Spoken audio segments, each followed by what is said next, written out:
Wait, no longer greatness has arrived. Welcome to the Trophy Room, a PlayStation podcast made by the players for the players. I'm your host, Joseph, aka Mr. Badbit, and it is here where me and my best friend Kyle talk about the latest, the greatest in all things PlayStation. Of course, you can listen to this show wherever you find your podcasts and on YouTube at the Trophy Room channel. And if you like what you hear, please consider dropping us a 5-star review over on Apple Podcasts, or if you really, really like us, you could toss us a buck our way at patreon.com/PS Trophy Room. So with all that said, and with all that out of the way, the greatest co-host who ever is, whoever will be, Mr. Kyle Stevenson. How are you, sir? Nothing like PlayStation coming out of the gate this week. And just here, my children. Here. Tons of mega bombs dropped. You've been waiting weeks upon weeks in 2021. We've heard right? you, Joe and Kyle, in the Trophy Room. Slow news week. How about this one for you? We've opened the floodgates. We're going to make you record at literally 12 at night. That's how hyped we are for PlayStation this week. And if y'all don't know, some things are happening in the world of PlayStation this week. And that's why we're recording this episode a little early on Thursday. This Thursday coming up, the 25th, there's going to be a state of play. We're going to talk about our predictions. But before we do, there's going to be a stream. We're going to be watching it, recapping it, reacting to it on Thursday at 5 p.m. Eastern Standard Time. So make sure, link in the description for our Twitch. Come on in, have fun, enjoy the show with us. It's going to be a ton of fun. A lot of predictions, and some of our folks over here in the Trophy Room getting a little crazy. It's getting a little nuts. But with that, Kyle, I got a question for you. Okay? I want to open the show with this question, a little criticism from VC over on the YouTube video from last week's show. Okay, we talked about Ratchet and Clank. Of course, we're very hyped for it. And they asked this question. 2 months ago, we all said we need to stop pre-ordering because of what happened with Cyberpunk. But this week, Ratchet and Clank, with Ratchet and Clank coming out, it's like, Sony, take my $70 now. What's the difference between Ratchet and Clank and Cyberpunk? Because both, we're excited for it, but the world was clamoring for Cyberpunk 2077. Why should someone go out there and pre-order this game and not Cyberpunk? Because I remember when we were even like, in the age of the digital, distribution, maybe we should kind of slow the roll with pre-orders. Are we letting hype kind of get ahead of us, Kyle? Yeah, we could be. Yeah. I mean, that is a great point, VC, where, we said we need to maybe slow down on the pre-ordering. And it's interesting. And I think the reason why, I'm okay with pre-ordering Ratchet and Clank is because I have not played an Insomniac dud yet. Right. And I trust them. I don't think this is a Cyberpunk situation because they haven't once given us a date and delayed it 3 times. Okay. I think I have more trust in Insomniac than I do now in Cyberpunk. I realized before Cyberpunk came out, I trusted them to deliver a top-notch thing. Yeah. And I unfortunately can't say if it's top-notch or not because I stopped playing because I want to wait for the PS5 version before I hop back into that game. So, and I mean, totally understand your criticism, though. Yeah. And I think, we often take the all or nothing mentality with just games or even life in general, where I'm with you here. Insomniac has never put out a dud, for me at least. Yeah. Every game that they've come out with has been a banger. And looking at Miles, that was probably the roughest game they put out in terms of bugs. And even then, it was just quirky little things that got patched out within a week or two.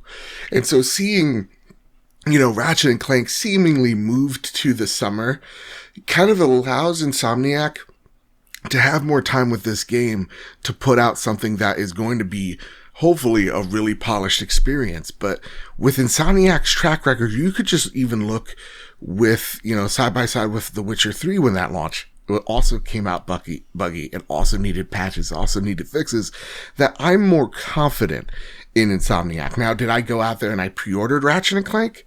No, because I don't feel the need to go out there and pre-order it since I'm doing it digital, right? But I'm still excited for it.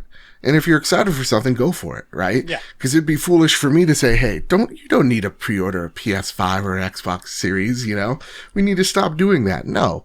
If you're excited for something, you should be excited for that thing. And if you're excited enough to pre-order, go for it, Yeah, for sure. Yeah, but I like that comment. I like, I like that little food for thought type of stuff that we've been getting recently. But with that said, Kyle, we got a whole lot of news to talk about, and it's only coming from literally one place, and it's the most odd of places. GQ Magazine.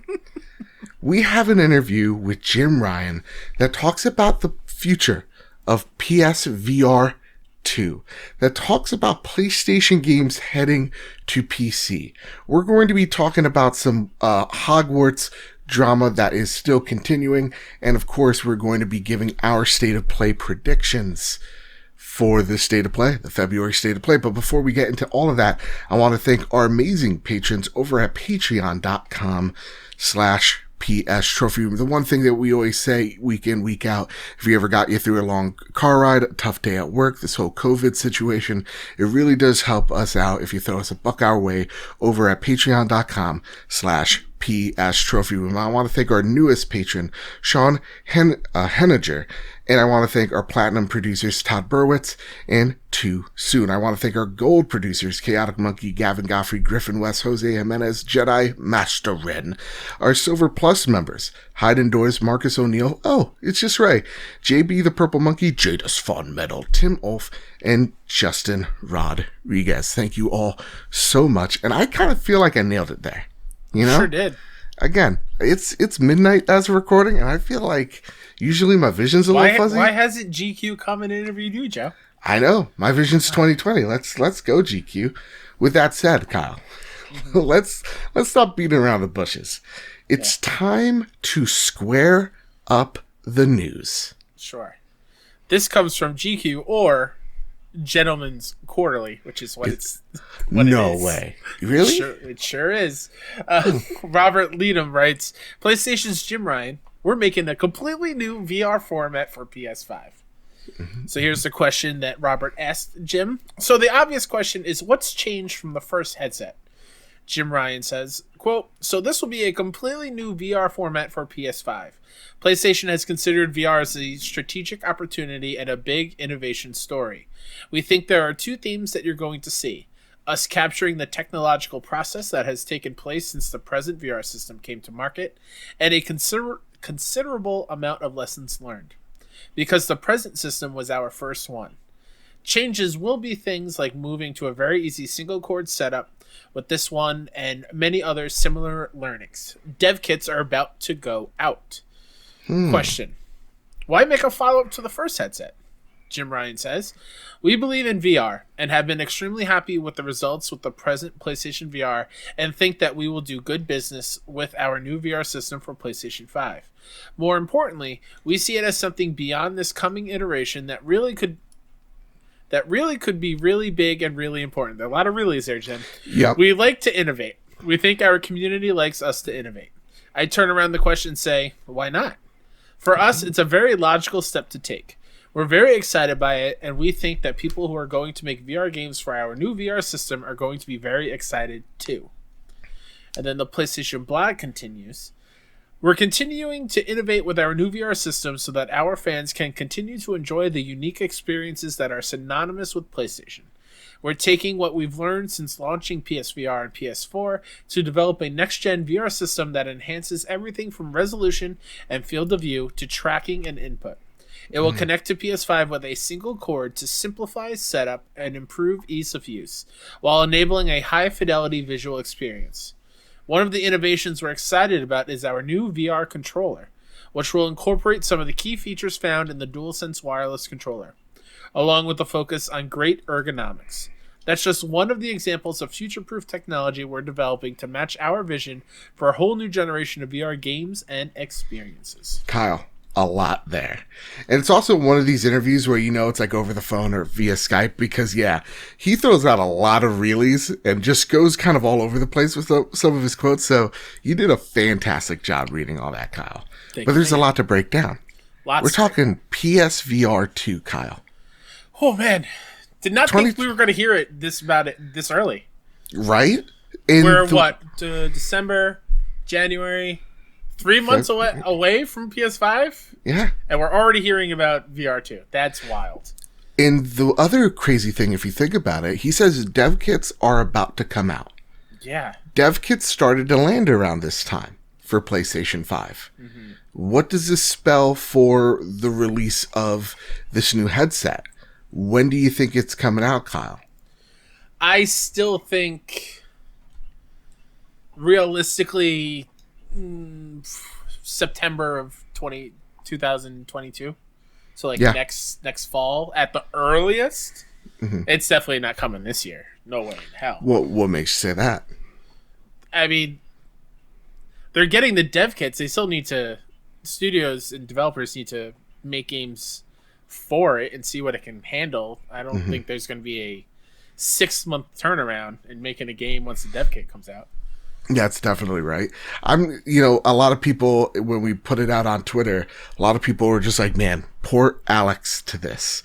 Everybody's talking about their game they'd like to see with the PS VR 2 enhancements. Mm-hmm. And I think you're kind of right there. I kind of my first thought was like, oh, this is like, if dev kits are going out now, what does this mean? But is it dev kits going to third parties or first party devs, right?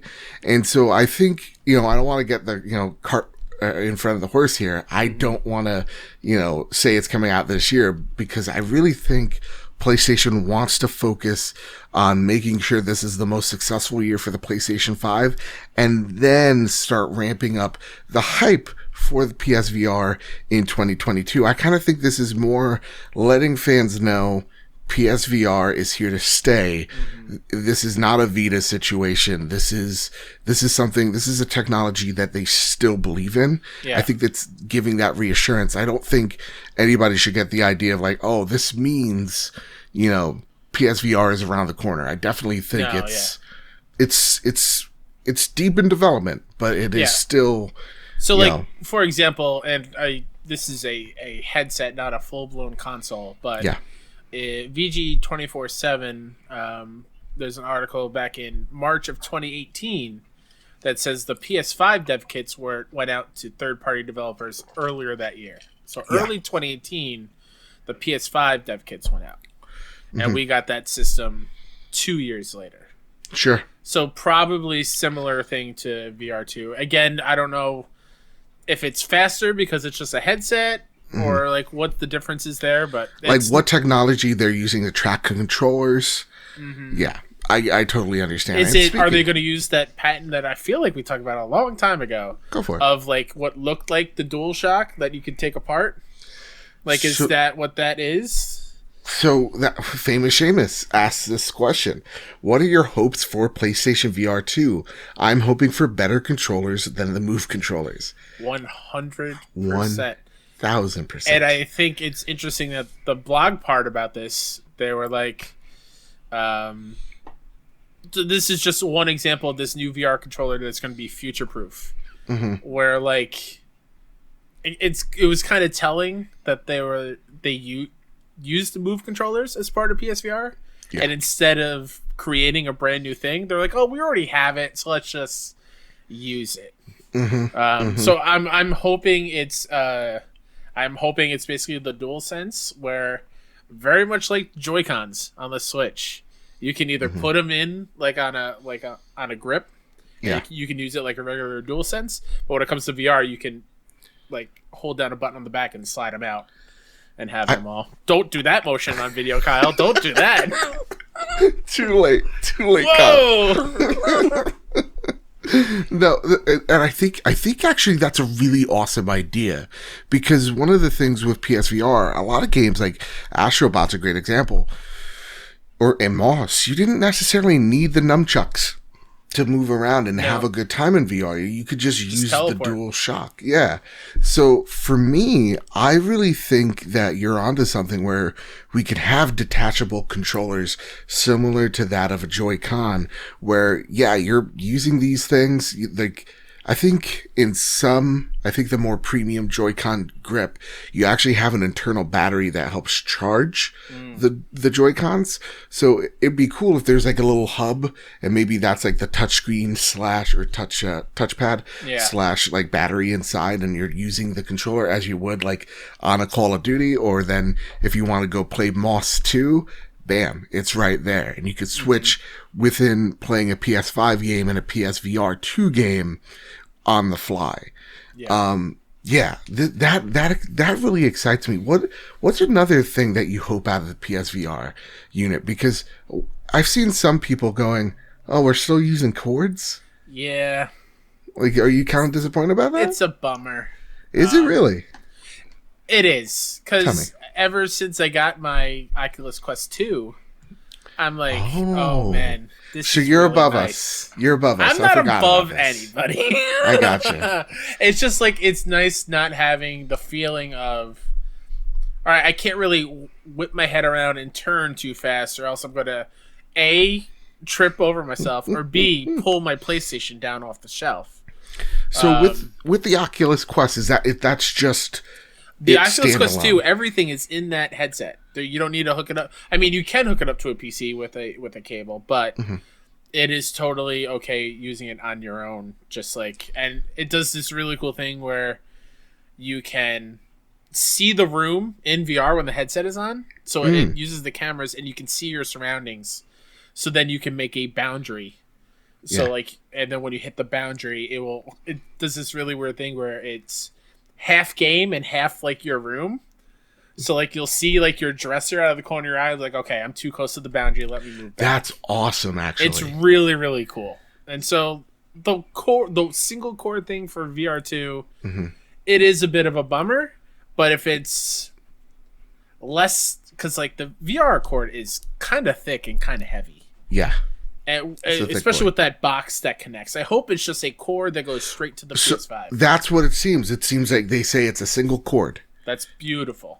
So what I'm thinking, Kyle, is that USB-C in front of the PlayStation 5, that is going to be kind of like how a Thunderbolt connector is on a MacBook, where like you connect a Thunderbolt to your MacBook. You could use it for, to charge your device. You could use it as a standard USB, or you could connect it to monitors, and you can use it to, do hook up all sorts of gadgets and gizmos to.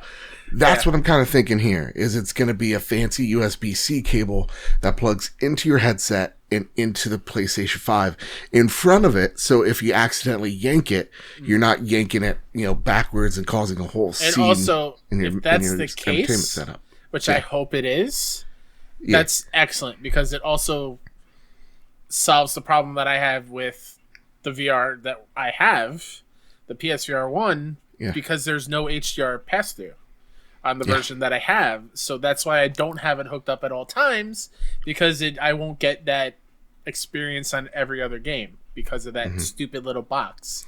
But it does a cool cocking back motion like it's a gun. 100%. Have I, slid it back and forth a whole bunch? Yeah. Absolutely I have. But like, it's too much of a hassle to set up. Like, that's another thing. It will take me 10-15 minutes to hook it all up and make sure nothing is in the way to be tripped over, or it's too much. And that's always my thought, because you're always hooking up the PS5 or your PS4 to your VR unit, and you're like, by the time you hook it all up, you're like, I need a nap. Like, I'm tired. I don't want to do this. Yes. Are we a little dramatic? For sure we are. Absolutely. It doesn't take that long. But look at us, okay? Taking the lazy route is my go-to. You know when the last time I tied my shoes were? I was 8 years old. I just slip them on. That's how big I am. I don't bend over and tie my shoes. Come on. Who needs you? And honestly, you waste so much time. You waste so much time tying a shoe. Time. Oh, goodness. Velcro that said, for the win. Velcro, or just slip on. Just slip on. That said, though, I'm liking the idea of a single cord, plug it into your PlayStation 5, and I don't know if you know this guy, but he follows us on Twitter. kind of a big deal. Shuhei Yoshida last year invested in an Oculus Quest. And so I'm thinking Shuhei definitely has some type of hand in this machinery, has some type of say, is looking at what the technology can do. I would think Sony also sees on a grander scheme what their competition's doing and what's working. And I think the Oculus Quest works. Yeah. And so I definitely think they're like, this is its own console on your head. And if you want that extra power, that extra oomph, plug it into the PlayStation 5, you get the 4Ks or whatever. Because I'll take the fidelity of like a PSVR if it means I'm just untethered wireless to a machine. Yeah. Yeah. Because, let's actually talk about it. What Hayden Doors asked us, as much as I love the PSVR, do you think it's worth it for them to keep investing in VR? With other devices being way more and more mainstream, what should/could they do to convince consumers that this should be tethered to your console and not wireless for a similar price point? And so that's the whole thing. Because the question I had to cut it down for time. They're just like, so, these headsets didn't blow or take the world by storm. So why still do this? Yeah. Why still do this? Why still invest in VR? And yeah, when you're taking a look at your competition, what if this thing is a one-wired setup? You know what I mean? Like, what if it's not an Oculus Quest situation? It's more like a Rift. What do you do there, Kyle? Yeah, that is something that I'm struggling with to answer because while I love VR, it is not something where I wake up every day and I'm thinking, you know what, I'm gonna play VR. Yeah, it's always secondary, like kind of an experience, and I feel somewhat. Not guilty isn't the word, but just like questioning owning it just because I haven't used it in such a very long time. Oh yeah, it's still in a cupboard somewhere. But I'm genuinely excited because VR. Some of my favorite experiences have been in VR. Like the job simulator, vacation simulator games are incredible. Ghost Giant, fantastic. Awesome. Ghost Giant, like. Astrobots, like, come on, it's amazing. And Beat Saber, oh my god. Like, there's been so many incredible things, so I'm excited for the future of it, and I definitely want to keep owning that kind of hardware. But I don't know. I'm really questioning why PlayStation is going to keep doing it. Maybe it's because they are the only console that is in it, right? In the VR game, and they want to keep that as like a notch on the belt, like a. This is why we're different kind of thing. I kind of take a look at the headset game and seeing how everybody's trying to go about it. Because like Microsoft's in the VR game, they just want to see how they can use it for productivity and for Windows, not for games. Yeah. We see Oculus in it and it's in it for games. You're seeing it even with Apple at the moment. The latest blueprint and leak out of there is that they're going to make a headset with like 9 different cameras attached. It's also works as a hoverboard and it costs $8,000. But and Nintendo with Labo. And Nintendo with the ever growing Labo support. That was my one jab at Nintendo. I'm sorry. I mean, with that one, it's low hanging fruit, but who could resist? But the fact is, Kyle, I think it's still a market where Sony sees opportunity for growth, sees an opportunity for like, hey, if we're here and we're learning and we're adapting, well, why can't PSVR and, again, I'm thinking as a big suit here, why can't PSVR be the it factor? What if PSVR is our Game Boy in terms of like, this is what so much of like sci-fi and future tech revolves around AR and VR. And that's kind of what they think that the space is going to evolve into in certain aspects. And they want to be there and take the bet that it's in gaming. And that's what I'm kind of thinking. So I think that's why they want to stay here. But what can they do to convince customers? I think what we've both been saying, and I think it speaks true here, if you eliminate the boundaries of setting up the unit, putting it on your noggin, and then going out and trying to game without hitting the shelf. If you can eliminate those factors, if you can eliminate as many cables as you can, and maybe just eliminate all of them, I think you got a contender here, kid. Yeah. You know? A couple things. I'm glad I'm wearing headphones so my Vita didn't hear you called VR the Game Boy of PlayStation. I'm so sorry, Vita.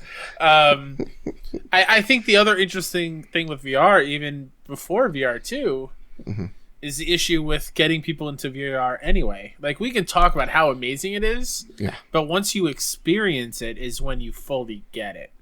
And I think now, like, the unprecedented time that we are living currently through now, I don't know if there will ever be a chance to walk up into a Best Buy and put on a headset again. Right. So, like, the only way for you to take that leap is to buy it and try it out at your home. And I think the price point has to be incentivizing for people to do that as well.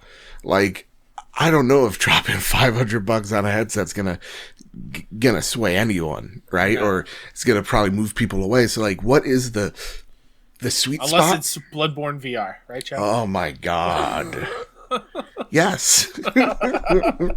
But, like, for me, it has to meet technology, has to meet price point, and really got to hone in on what games have worked and kind of hone in on that sector of what VR could be. And I think if you try to make that special sauce, people will come to it. But I think you're right. I don't think it's coming out this year, because the one thing with PSVR when it was coming out, they had demo units like crazy. And so you're going to have to try to convince, non-Karens to put on a mask, in the middle of a pandemic, or headsets, let alone masks in the middle of a pandemic. Don't think that's going to happen. So I do think what's more realistic is the end of 2022, where we are getting, hopefully, back to normalcy, and those things can start happening again. But until then, I think you're right. I think holding off might be a better shot for this. The way you just said 2022 gave me instant anxiety. Why? Because the way you said it was 2022. Like it's the sequel to 2020. And I don't want that at all. Oh my goodness. You know what it is? Because I'm like, years can't go up more than 2020. No, that was the cutoff for me. And now let's make it the new zero. It is AP after pandemic. Like that's where we are. Zero AP. Yeah. We're in one AP now. Honestly, now saying like 2020, like we're in 2021 blows my mind. I don't believe it. You know what I mean? Let alone 2022. Oh boy. We can still have 2019 be 2019 BC before COVID, and then zero AP or AC after COVID. But it's still not done yet. Whatever. No. You almost had the hook right there. You almost had the trick. You almost had the punchline. It's 12:30 in the morning. You're right. Too much big brain energy today. My head hurts. Kyle. Fine. So we're hyped for PSVR 2. We see that there's promise in it. But listen, anything can happen. It's 2021. Who knows? You know what I mean? But here's what I do know. PlayStation exclusives. They're not exclusive anymore, Kyle. Oh, gasp. Back to Gentleman's Quarterly with Jim Ryan's interview. Questions. So releasing PlayStation games on PC, what changed? Jim answered the following. I think a few things changed. We find ourselves now in early 2021 with our development studios and the games that they make in better shape than they've ever been before. Particularly from the latter half of the PS4 cycle, our studios made some wonderful, great games. There's an opportunity to expose those great games to a wider audience and recognize the economics of game development, which are not always straightforward. The cost of making games goes up with each cycle as the caliber of the IP has improved. Also, our ease of making it available to non-console owners has grown. So it's a fairly straightforward decision for us to make. When speaking about Horizon's PC port, we assessed the exercise in two ways. Firstly, in terms of the straightforward success of the activity of publishing the game on PC. People liked it and they bought it. We also looked at it through the lens of what the PlayStation community thought about it. There was no massive adverse reaction to it. So we will continue to take mission steps in this direction. Man, if only Jim Ryan looked at the Twitter reactions to that quote. Everyone and their mother saying, "Oh, this is so stupid. Why, PlayStation? How dare you? They're my games. You're mine and only mine. I'm not sharing."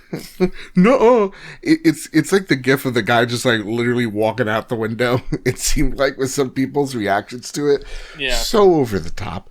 Kyle, Ridiculous. The first game is going to be coming out in spring of 2021, and that is Days Gone. It's going to be the next PlayStation. Why do you say sweet, sir? Why do you say sweet? Yeah. I think that game deserves to be in more people's hands. I mean, it sold incredibly well on PlayStation. But Kyle, why is it leaving PlayStation? It sold extremely well here. What's next? Xbox? Nintendo Switch? Ouya? What's next, Kyle? Where does the buck stop? Next? The buck doesn't stop. Because you want to know why? Why? Days Gone, they don't need to make a profit on Days Gone anymore. It's part of the PS Plus collection. Ooh. So everyone that's a PS Plus member will already have it. So a way to make even more money on their investments, go to Steam. Go on ahead. Whatever. Sony Bend deserves the love. I personally think it's a fantastic game. It may be a little too long, but sure. it's. I really dig Deacon's story and the world that Sony Bend created. And if more people get to experience that, and if a fraction of the people that take that chance love it, it's a win. But the game's gonna play better on PC than on PS4. What's the point of owning a PlayStation if it's gonna play better on PC, Kyle? I'm sorry, channeling that much stupid, my brain has to break at some point. You know? Days Gone was what, 2019? 2019 sounds right, yeah. Yeah, so... Before the dark times. I mean, like, 2 years wait if you want to wait on PC to play that game. Mm-hmm. Like, you say it the most out of us, like, old game's old. If you're excited for the game, buy it on PlayStation. And, like... For me personally, nothing beats the feeling of sitting on the couch and playing a game on the TV. I'm sorry. Like, I can't sit at this desk and play a 60-hour game. That's just not my thing. Yeah. The reactions to this have been something else. It's literally just PlayStation looking at Microsoft and just going, oh, they're making money over there. Yeah. And taking a look at, like, what Jim Ryan said. It's never been easier to port to a PC. You know, how many times have you heard on a podcast, a YouTube video, your grandma even says that at this point, consoles are becoming practically PCs at this point, right? Mm-hmm. So why not just shift, production over, hand it to some other team, have a quick, easy, or make a quick, easy buck after you've already made all the bucks on the game's tail on its lifespan. It only makes sense. Mm-hmm. It only makes sense. And to see people, bitch, complain about this, and then go, but Bethesda has to stay here, though, is some of the most selfish way of thinking I've seen in a minute.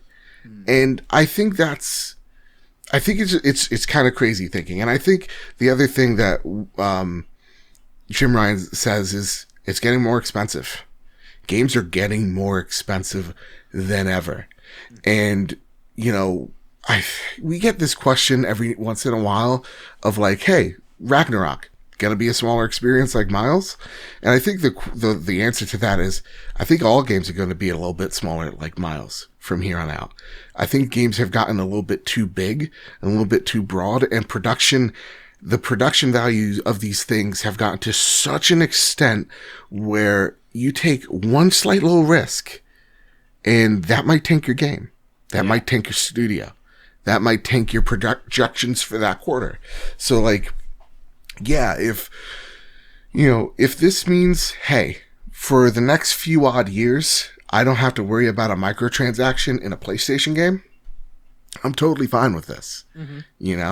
And if that means that someone else enjoys this game, so be it.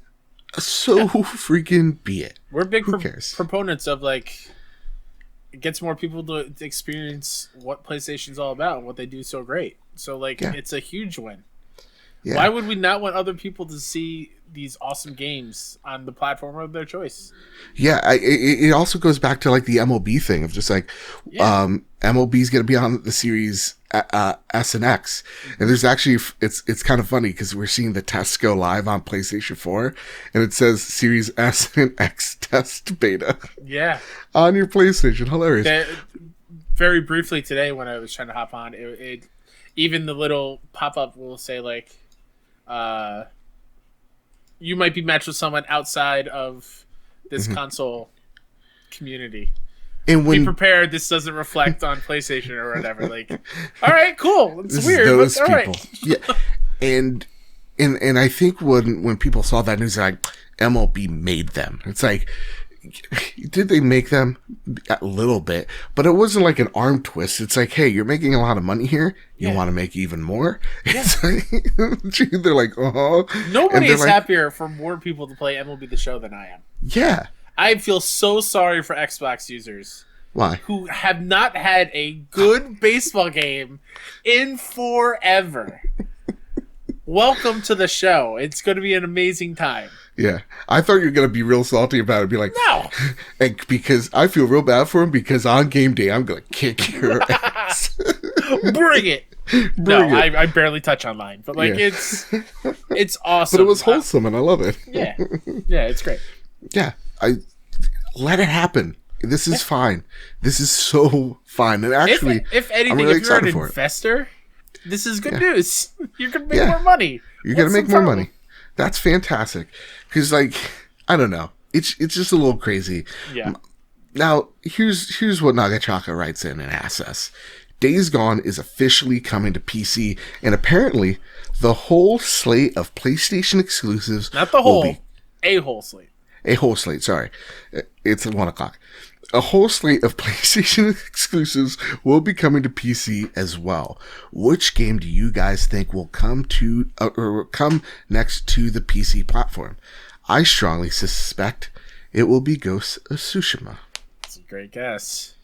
Yeah. Here, I'm gonna beat Joe to the punch here.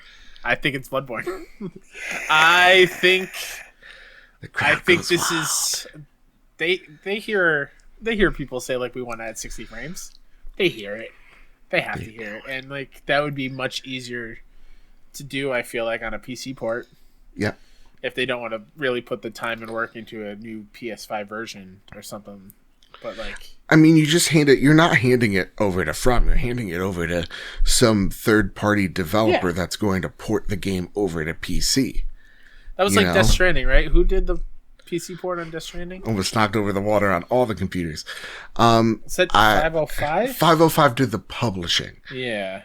But I know another third party, like it wasn't Guerrilla that did the port to the Horizon Zero Dawn PC release, right? So that said, yeah, Bloodborne is obviously the fan favorite. Kojima Productions did PC as well. Congratulations, Kojima. Yeah, then it was definitely Horizon that was a third-party developer. That said, like from our reactions over on Twitter, a lot of people want that Bloodborne PC. I mean, ever since the game, even prior to launch, it was like, when's this coming to PC? Because I remember this is just around the time Dark Souls came to PC. So they're like, this is coming too?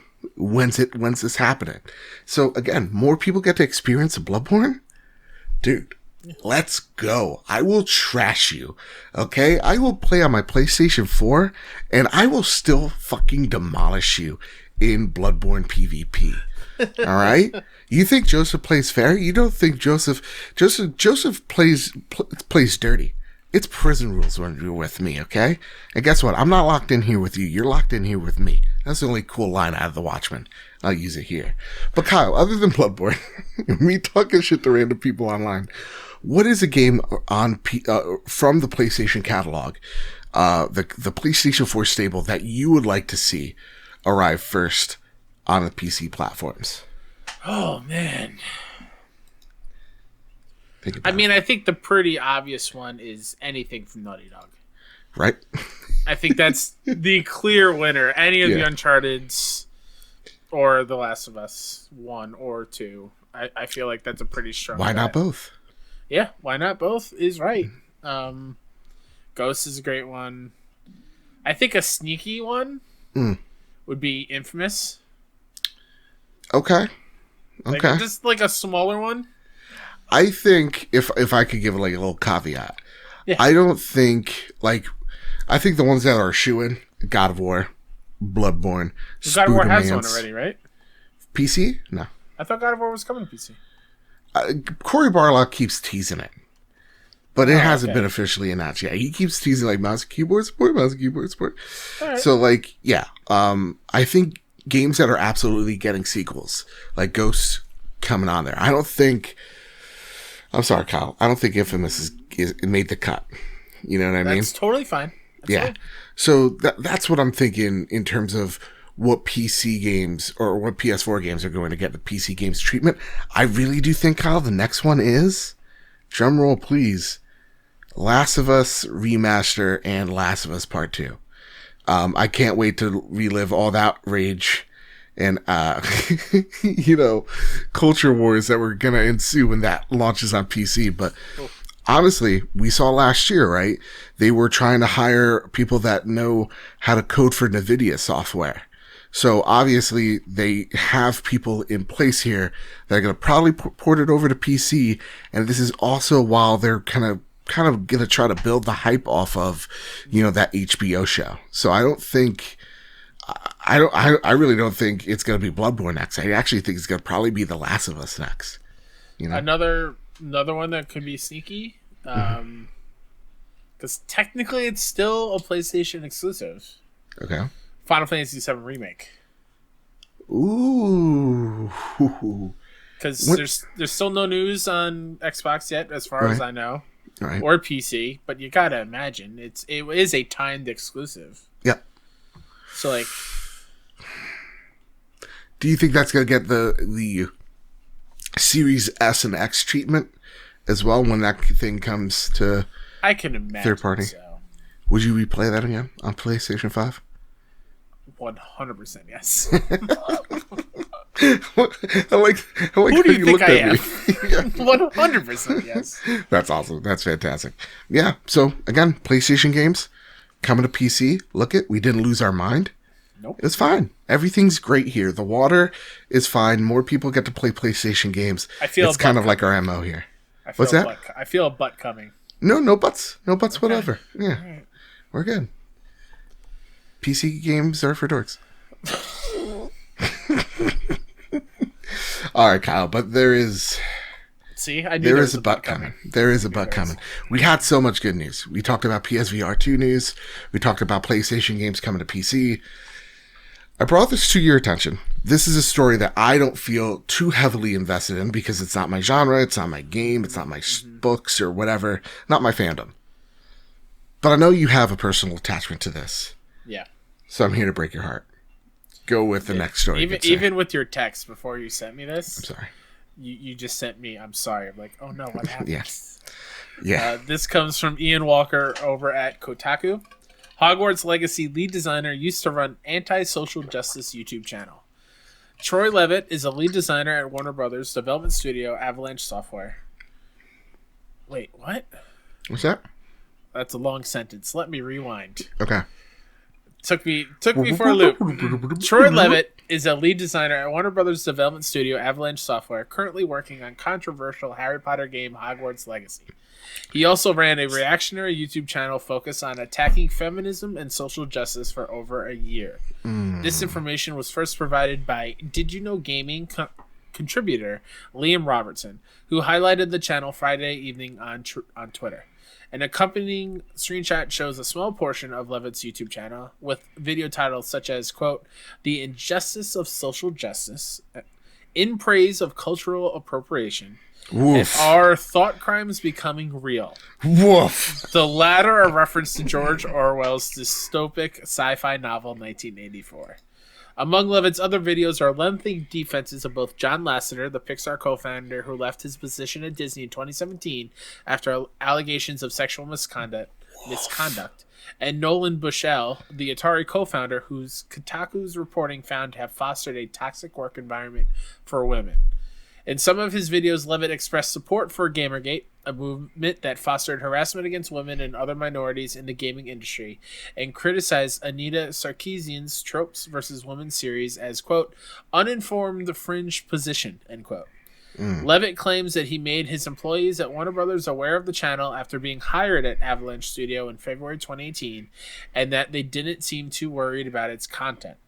Quote, some of you have expressed that due to my commentary on some game industry controversies and my sympathies for the Gamergate movement, that I might have a difficult time should I ever want to return to professional game development, Levitt said. I'm happy to say that even though I disclosed my YouTube channel to WB Games, it didn't appear to be an issue for them.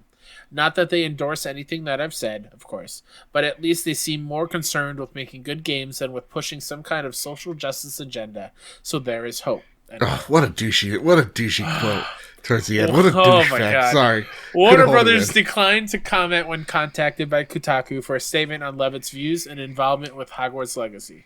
In September 2020, Warner Brothers added a section to the official Hogwarts Legacy FAQ explaining that Rowling is not directly involved with the game apart from providing the rights to her Harry Potter franchise. Quote, the events in the last several weeks have firmed our resolve as a company to confront difficult societal issues, the company said. Warner Brothers' position on inclusiveness is well established, and fostering a diverse and inclusive culture has never been more important to our company and to our audiences around the world. We deeply value the work of our storytellers who give so much of themselves in sharing their creations with us all. We recognize our responsibility to foster empathy and advocate understanding of all communities and all people, particularly those we work with and those we reach through our content, end quote. All right, man. Where do we even start? I don't even know where. Look, you can make a shitty YouTube channel all you want, right? I have one. It's great here. But, for me, I took a look at this. I was like, okay, Gamergate. It's Jesus. Is this 2014 again? It's pretty dated. Maybe this guy has kind of like, you know what? Maybe I was a little bit too harsh. Maybe he's evolved. You know what I mean? But some of his topics, like in praise of cultural appropriation, like if I just decided to wear Native American garb and just thinking that's fine, you know what I mean? Yeah. It's not. No, it's not fine. That is so thought crimes becoming real. These titles that are here to ensue or to put some type of fear into people about something that isn't actually a reality. Look, I'm not a fan of Anita Sarkeesian. I do think a lot of her stuff is a lot of sensationalism, but I also feel like she does raise some pretty important points as well. And at the same exact time, when I take a look at this guy's channel, it is just constantly bashing feminism, constantly bashing just women in general, and talking about the culture. And very much gives me the vibes. Again, I've watched some of his videos because I want to be a free thinker myself and not just hear things or see things and actually see them for myself. When he talks about the culture, I'm like, what culture are you talking about? It sounds like white culture. And so this guy kind of freaks me out. And the last kind of phrase here, they're more concerned about making good games than pushing some kind of social justice agenda. You're fucking working on Harry Potter. You know what I mean? Like, what do you mean? What's a social justice agenda? It's just treating people with decent respect and some form of humanity into it. This is not a good look, right, Kyle? No. Even me, who's divorced from this IP, understands that the woman that has created this IP has said very controversial thoughts and has controversial opinions, those of which I disagree with immensely over the trans community. Yeah. This guy seems like he just doesn't like women. Where do you start here, Kyle? Are you going to hashtag ban this game over this one guy? Over the creator of this IP? Or are you still on the train of like, look, there has to be more good people in this company. There has to be good people that are on the side of just being decent human beings. Mm-hmm. You know? And so I'll still support this game at launch. Where are you here? Man. First of all, this sucks. Yeah. Real bad. When this was first revealed, right? On the show, and every single time I've talked about this, I've expressed my hope and love for Harry Potter, and how this seems to be a dream game of mine, something that I've wanted my entire life. Mm-hmm. But struggling with the fact that if I use my money and buy it, that is directly helping J.K. Rowling keep mm-hmm. Getting paid and staying in the limelight, and still having a fortune to do and spout her nonsense, right? Right. And when he texted me this news, I was like, this is like the nail in the coffin as far as I'm concerned. Mm-hmm. That's not to say, like, I always feel like I have to follow up with like a disclaimer. Type thing. Like, yeah. I 100 when I tell you the battle with whether or not I was going to buy the Hogwarts Legacy before this news, it was every other day I was changing my mind and coming up mm-hmm. with different ways, and like that doesn't mean I'm not, that doesn't mean I'm not sympathetic towards our trans friends. Like, right. I 100% love you to death and want you to be in a world where you don't have to see this hatred spouted your way, like 100%. And that's this community, by the way. Absolutely. You're welcomed here. No one's gonna. Absolutely. And if you see it, you hear it, you come to me, and I'm gonna knock that shit right off. 100%. You know what I mean? Yeah. So like I'm not buying the game. I'm not. The only way I will ever play this game is if I get it for free. Or like there will be no money exchanging hands for me to play this. I even think if we were ever to get a code for it, I would not accept it. I want it to either be part of PS Plus down the line if I ever do decide to play it, or like who knows? This game could suck for all I know, right? Yeah. It's just I don't want to support Avalanche for putting Levitt in that position, even after he brought up this channel to them, and they were like, you know what, it's fine. Yeah, who's the HR guy that was just like, you know what, this is okay. In addition to this, Joe, and I'll be completely honest, this makes me worried about buying any Warner Brothers game stuff, including Gotham Knights. Right. Like that really bums me out that Warner Brothers as a whole was like, you know what? We see things from all different angles. Right. We're fine with people saying whatever. Ergo, I'm gonna sit on the fence on this one. Yeah, that really bugs me a whole lot. Yeah, it's just like it's not that hard to be empathetic, people. It really is not that hard. And the fact that these people have a platform, it sucks. Yeah, I feel your hurt. I hear the hurt. Yeah. You know, because like I'm on I see it through multiple different lenses, right? Obviously, this is one guy of many, and there are amazing people working on this, just like in any development studio. You know, there are some beautiful games that we see, like for example, Season, and there being controversy around those games with shady people and shitty people possibly working there. Yeah. You know. These stories keep popping up because it's not a 1 in a million chance that this happens. This happens in a lot of workplaces, in not just games. And to me, it's the other side of like, so how do you deal with this? Because look, this guy is a shitty dude.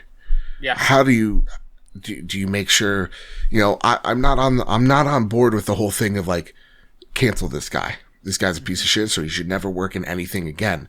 It's like, how do we prove that these people are wrong, but do it in a way that is not like, let's get the bandwagon together and let's burn this whole product down because of that one guy. at this point, like looking at the way he's talking and look at the way he's addressed the issues, obviously he's not learned from it.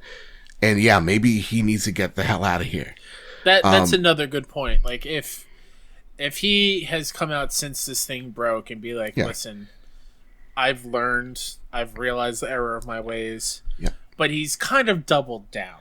Yeah. And seeing that list of the thumbnails and like him being what seems to be, because I won't watch those videos, but like, oh, they were hard. How anti-woman he seems to be. Very much so. And when I think of Harry Potter, I think of the strongest people in that universe being women. It's gonna. How is that gonna work in the game? Is he gonna not represent them in a way? Yeah. Like, man, guy sucks. You know what? We'll just leave it at that. That dude sucks. And again, here on the Trophy Room, everybody's welcomed here. I want to give a good shout out to our friend Griffin West, because, a few episodes back, I was saying, I try to be the best ally I could be. And there's some things that I don't understand, but I still back you, support you, because you have the right to be happy and live a happy, awesome life, right?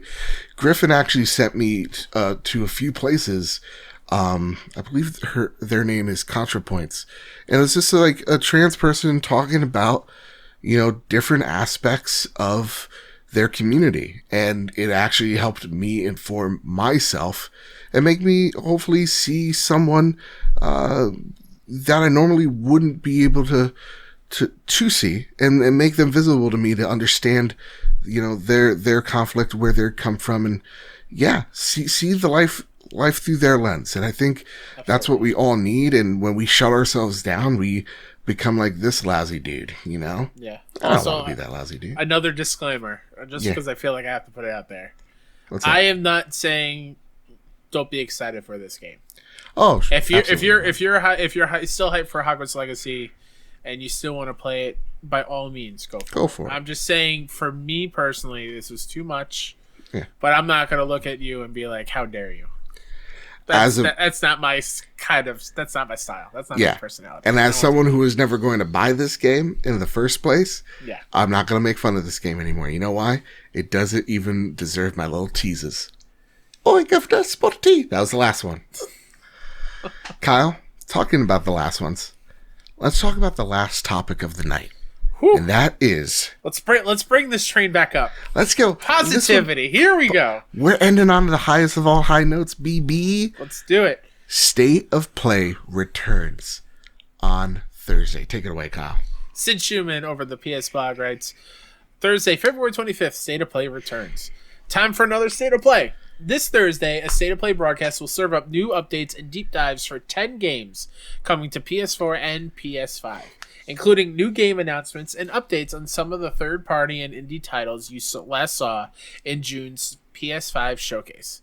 The show is clocking in at 30 minutes or so, give or take. Can't wait to hear what you think. And a quick note, there won't be PlayStation hardware or business-focused updates in this show. We're focusing on great games set to come out in the months ahead.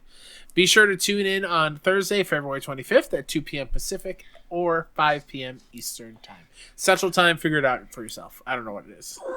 What? Someone please go back. A viewer, a watcher, a listener of the show. We made a bet. I said, what did I say? Did I say late February, early March? No, you said, I think, late March. Fuck me. No way. The only reason I think that's what it is, because I think it was Nasty Boots in the Discord very recently.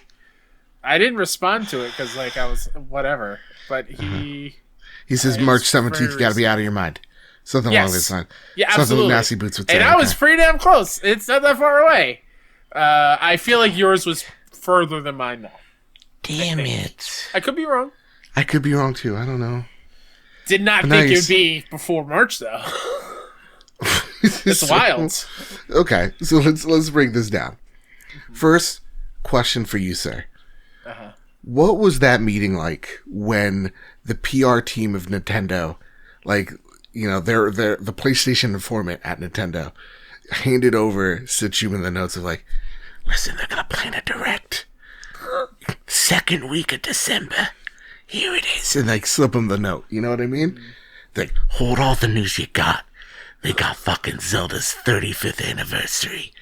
They're like, what? Yeah, you're gonna see some shit you never seen before. Like really, like, did they know? Do you think they knew? Some PR person know out there? Hard at it. While I was going through this, did Nintendo sabotage or was there an informant on the inside? My internet cut out. So, connect the dots here. But Kyle. Link was like, this is my year. Don't say I'm playing. Cut the cable of my internet. But honest question here. Mm-hmm. So this is why PlayStation was so quiet this month, right? Yeah. It kind of seems like that. So, and I think maybe I feel like hearing Sid say that this show is clocking around 30 minutes or so, I have a feeling that there was a cut with PSVR 2 news in there. Do you really think so? And they took it out, so it's really just a focus on games. I feel like this probably maybe was like a 40-minute thing. Okay. And they were like, you know what? Let's just put the PSVR 2 thing separate. Mm-hmm. As like, since it is so far away. Yeah. And let's just focus on the games like we have been doing because we've been crushing it, kind of thing. I kind of have a different take. I think they wanted to throw this news out for the PSVR and PC news because they knew that the fan base would be a little, what's happening here, right? And then at the same exact time, give us a state of play to look forward to PlayStation while they, make these executive decisions and whatnot. So I really do think that this is, when they say it's clocking in at 30 minutes or so, I think they have most people or most companies, they have all their assets they need to use, but maybe somewhere down the line, a date needs to be pushed or shoved or whatever the case may be, that, someone has to drop out last minute. Sure. 30 minutes or so means it could be like 25 all the way to 35, Mm-hmm. That said, though, they say deep dives on 10 games. Our audience on Discord have already called shenanigans here. Deep dives, 10 games, 30 minutes. That's 3 minutes. Yeah. So what are we expecting here, Kyle? They did say, and I think they set expectations rather right, that it's going to be focused on the great games set to come out in the months ahead, and at the same exact time, show what we've seen from June's PS5 showcase. Which is great. Which is fan-freaking-tastic. Now, we got a couple of predictions on the show. I want to kind of take, I'll take one, you take one. Sure. So I'll go with Pat Gone Mad. They write in with this. I think it's going to be a pretty safe show on Sony's part, showing off games we already know, but I have a feeling we will get one surprise. And while the mad, outlandish part of myself always says a new Ape Escape, I say we might get a sneak peek of what Ragnarok will look like. After all, they did say it was coming out this year. Ooh, Pat. You've gone mad, but I'm here for it, man. I love it. Imagine that being...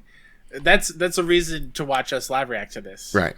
Because Joe and I go back and forth all the time. Joe wants it not to be this year because of Fantasy Critic League stuff, but I'm still hoping that it is hitting this year or wanting it to.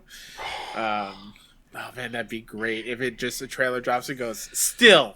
2021. Suck it, Joe. From Corey. From Corey. Just because, the latest bit of news is Gran Turismo has been pushed to 2022, which is like, of course it is. It's Polyphony. I can never say their studio name right. They're going to have this game delayed. But yeah, like COVID situations, I don't think Ragnarok's happening. But Kyle... Ask what, not why. Listen, he went on the crazy train. Yeah. Take a trip with him. Yeah, take it. I'm ready, Jose. Let's go. I predict they are going to talk about obvious games like Ratchet and Clank and Returnal. Mm-hmm. I hope we hear more on Kana. Oh my god. how did I say that name wrong? Kena or Kenna, either way. Horizon Forbidden West, Stray, Hogwarts, Ghostwire, God of War Ragnarok, Final Fantasy 16, and GTA 5. Just fucking with you. I was never into GTA, and seeing as 5 continues to be updated, I don't think a 6 is anywhere near. So for the last game, I'm going to say Skyrim PS5 edition, LMFAO. I'm on a roll with these. Again, just fucking with you. Yet another series I never got into. LOL. I'm done with predictions. Listen, ask what, not why. What a crazy roller coaster of predictions. I do think... What's that? What do you think? Out of his list, mm-hmm. I think Ratchet's pretty safe. You think Ratchet's safe? Fairly. Okay. I think Returnal's pretty safe. I think Returnal's safe. I think Kena is also pretty safe. I think that's a shoo-in. I think Stray is pretty safe. Yep. And Ghostwire, out of those, I think is pretty safe. Really? Yeah. Okay. Because we got more Deathloop, but we didn't get more Ghostwire. And if Ghostwire is this year... I mean, again, they could wait for a later state of play down the line. Yeah. But so I think Ratchet is going to be saved. I don't think we're going to see much more of Ratchet. Because we don't need to see really much more. I think we're all pretty hyped for it. That's now, right. If we do, of course, I'll be very happy. I'll be a very happy boy. But I definitely think we're going to see more Returnal. That game needs as much attention as it. Yeah, it just needs all the attention. We're going to see Kena. I think that game, what was it? Back in January, they leaked the March release date. I don't think it's March, but I think it's close. Horizon Forbidden West, nay. You can wait. That one you can wait on. Yeah. Stray, absolutely. The game that shall not be named. Yeah. No. Ghostwire, I think they're going to hold off on as well.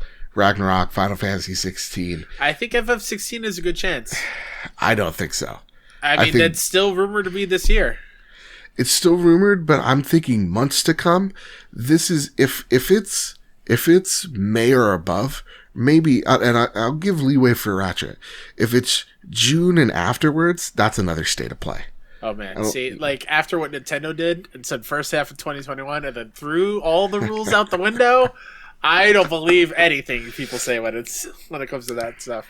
I think if you're PlayStation, you looked at the last Nintendo Direct and you took all the notes of what not to do. Fair. So, man, we're really beating up on Nintendo. I'm sorry, Nintendo folks. You got your Animal Crossing. Marcus O'Neill writes in, I would be shocked if we don't see more of Returnal and Ratchet and Clank. But I doubt we'll get any Horizon Zero Dawn or God of War. Look at level-headed man. They're too far out to be overshadowed or showcasing February. Besides that, I'd be happy to see some more info of smaller titles like The Little Devil Inside, Kena, Stray, and my long shot pick. Yes, Marcus. Is The Last of Us 2 Factions. Hell, the math yes, game. Marcus. That is one of my predictions. Okay. I think we will see it for sure. That's Last of Us 2. Yes.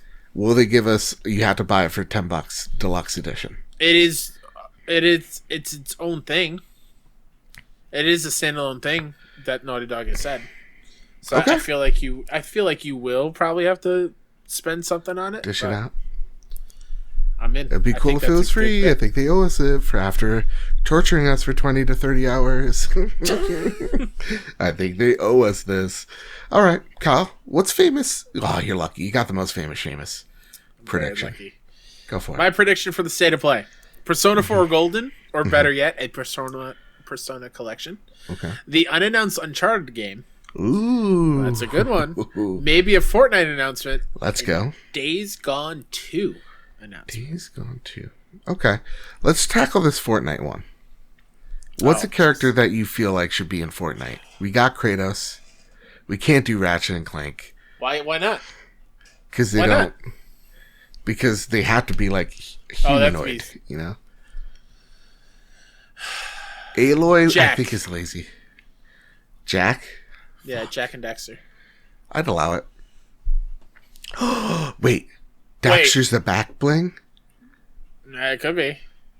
That's awesome. We both had the same reaction, but for different reasons. Okay, go for it. what is his name from Siphon Filter? Logan? Yeah. Logan Paul. Or is Insomniac teasing all the Resistance stuff because Joseph Chimera is going to be in Fortnite? Or Chimera. Dude, what did you like the news of the guy that went from Initiative and he came back home with Insomniac? I did not see that. Yeah. Ooh. One of the lead directors from the Initiative left to make a game. I think he's going to be like lead level designer on an Insomniac game.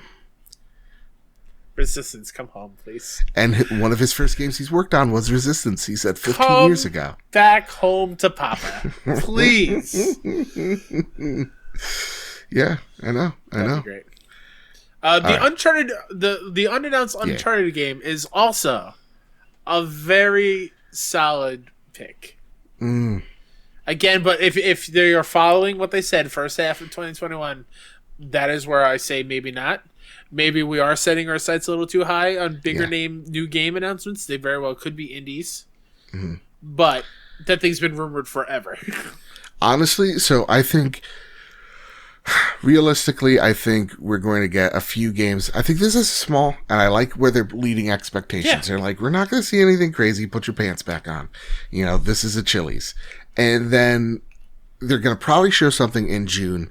That's going to be their big showcase. You'll probably see style one. Exactly. You'll see your Horizons. You'll see your God of Wars. You'll see that Uncharted game. I don't think we're going to get those big things here. I really do think this is the next 3 months. Get hyped. That's really it. Mm-hmm. Cypher Primus writes in, and I'm fighting a yawn because it's 1:30 in the morning. Horizon Forbidden West gameplay. Jeez, they're going in deep.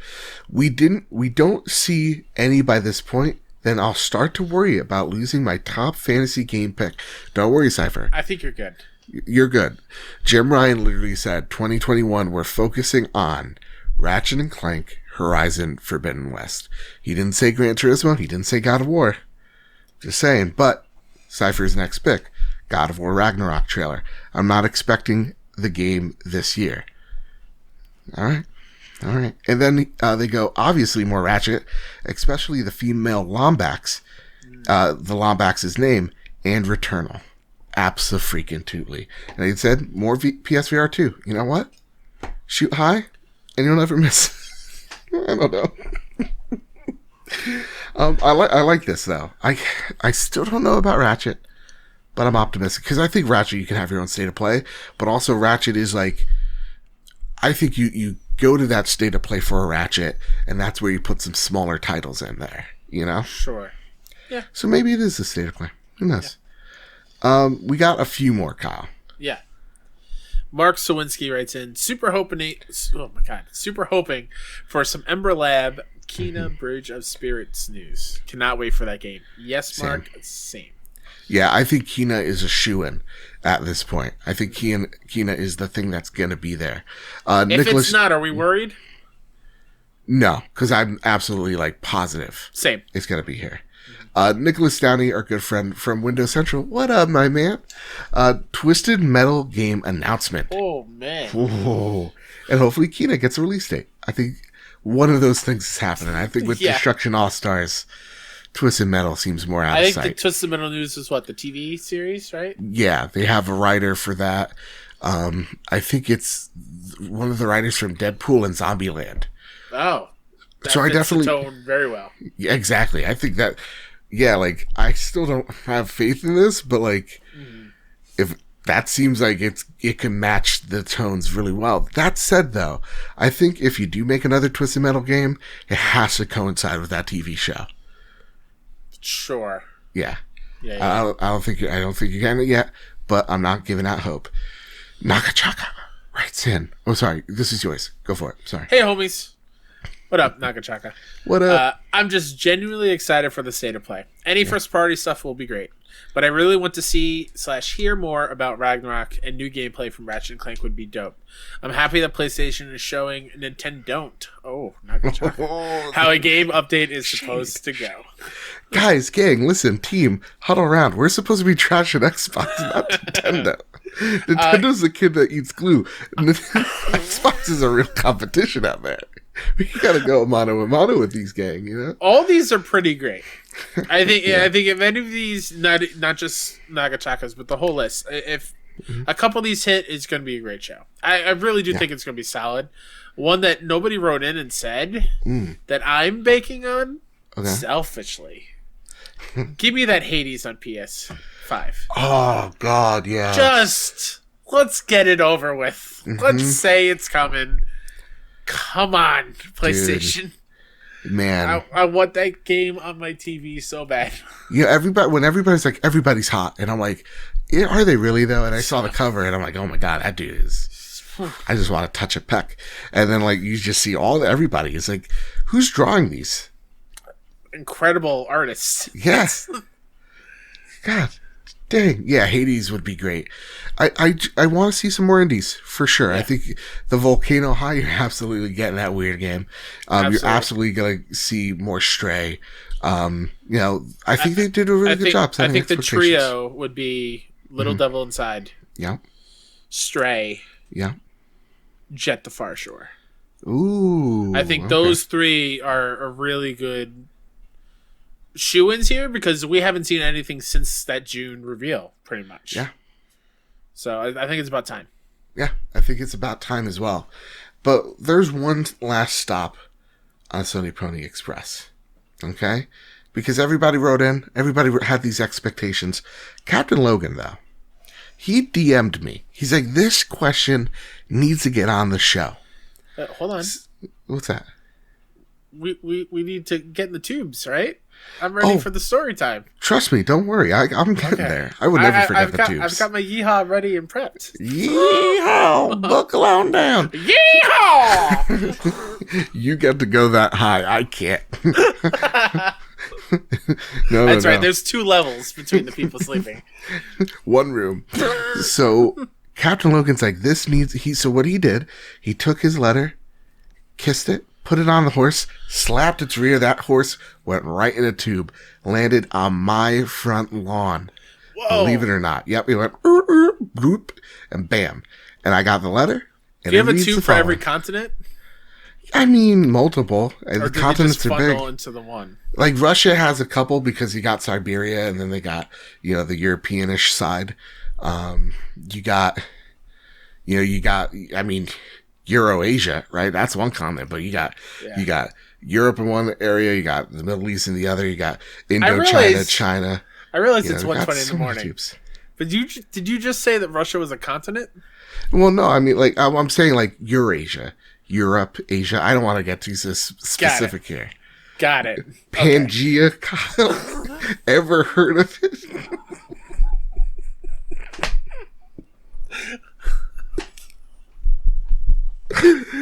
Oh god, I broke it. The weirdest hipster thing to be hip about. It's called Pangea. Captain Logan writes in, now that you've confirmed God of War Ragnarok being pushed to 2022, I'm putting my money down that on November will be a repeat of March 2017. With Zelda and Horizon Zero Dawn going head to head, do you think Breath of the Wild 2 will beat out Horizon Zero Dawn 2? Are we talking... Forbidden West, Logan. It's not Zero Dawn 2. Pangea. Again. We're all connected. We're all connected. Tubes. Are we talking beat out in terms of like release date? I'm thinking scores and whatnot. Scores, go Game of the Year. Jeff Keighley hands the award to. I know this isn't the case. Say it. But I just feel like everyone's already written the 10 for Breath of the Wild 2. Already. Right? That's what it feels like. Because here's the thing. Probably, let's be real, probably. You think Nintendo's a kid that's eating glue in class until he takes his shirt off. This guy is ripped. He's shredded. In fact, he's like 28 and works out every day. That's what Nintendo does. They put out these games that just hit and resonate with people like no other company can do, right? And I think you're right. There is some biases, like Mario. There is definitely a Mario bias, definitely a Legend of Zelda bias of like, yeah, no, these games... I think Skyward Sword, great example. That game is a mid-game, right? That's what the kids say, I'm hip. But that game got, I think, what is it, like a 9 or a 10 out of IGN? Yeah, I do think there is some layer of, let's put our tinfoil hats on, of some type of Nintendo bias. Because how can't you not be, right? It's the 35th anniversary of Legend of Zelda. That is the most influential, most, innovative franchise that there's ever been. So yeah, absolutely. There's going to be that love and admiration that you can't just shake off with it. Yeah. And I hear you already, people in the car screaming, or What? wherever you are. What? Same can be said for us with PlayStation exclusives. Sure. I get it. Yeah. I get it. I fought for Ghost of Tsushima last year. Yeah. You saw me. I fought real hard. Okay. Last of Us won somehow. I don't know. If you count the legal votes, Ghost of Tsushima obviously wins. Obviously. But that's neither here nor there. Breath of the Wild is an amazing game. It's not my favorite Zelda. But yeah, I definitely think if that game drops later in this year, yeah, probably. Just It because... What's that? It won't drop later this year. You don't think so? I don't. Really? What do you think? Because even they walked up in their little direct, they're like, "Hey gang, so we're not even gonna remake this game." I know you were excited for us to talk about Breath of the Wild 2. Appreciate your support, Yeah. but don't worry about it. Forget it. We're gonna talk about one of the most critically panned Legend of Zelda, at least with fans, panned Legend of Zelda. That's Skyward Sword, and we're gonna barely do anything to it. So who knows? I mean, rumor has it there's more remakes coming for Zelda, so I don't know if Breath of the Wild 2 is going to launch this year, but this isn't a Nintendo podcast. Yeah, I don't again, know. PlayStation boy, but I think 2 comes out with the next Switch. The Switch Pro. Whatever. That's what I'm thinking too. And then you get Splatoon 3 and you kind of try to repeat the same cycle with the Switch. Yep. Mm-hmm. Yeah, I think so too. Also, Splatoon 3, Jesus Christ. Pump that into my veins. You're a kid now, then you're a squid, kid and a squid, quit, kid and a squid. Then all of a sudden you're octo. You're octopus. Come on, that's Hey crazy. now, you're an Octo. Get your game on. Go Ink. Hey now. Okay, before we go mad, yeah, I think Horizon Zero Dawn's coming out this year. I don't know if Zelda will, but if they do, I kind of have a feeling. We all do. Yeah. Nintendo will find a way to steal it from us. You hear now, folks. If Breath of the Wild wins Game of the Year, it's been rigged. It's baloney, it's malarkey, and we need to take our Game Awards back. That's all I'm saying. Oh, no. That is all I'm saying. Okay? Oh, no. That's right. We're going to see the trial of one Mr. Badbit on C-SPAN for a whole week. That's right. That's right. Everybody, that's been the Trophy Room, a PlayStation podcast.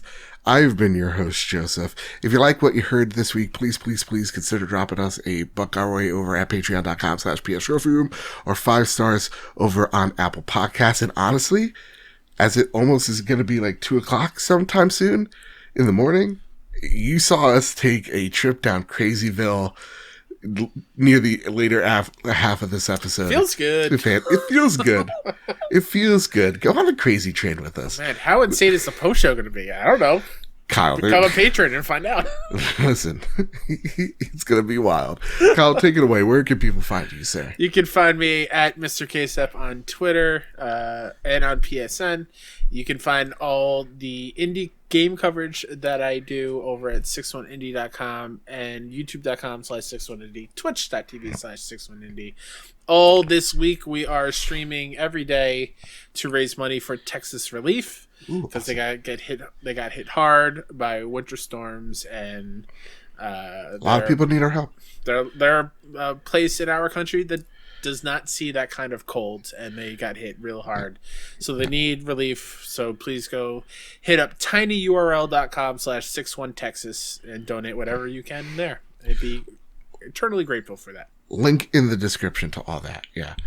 With all that said, with all that out of the way, everybody, keep hunting and keep playing PlayStation.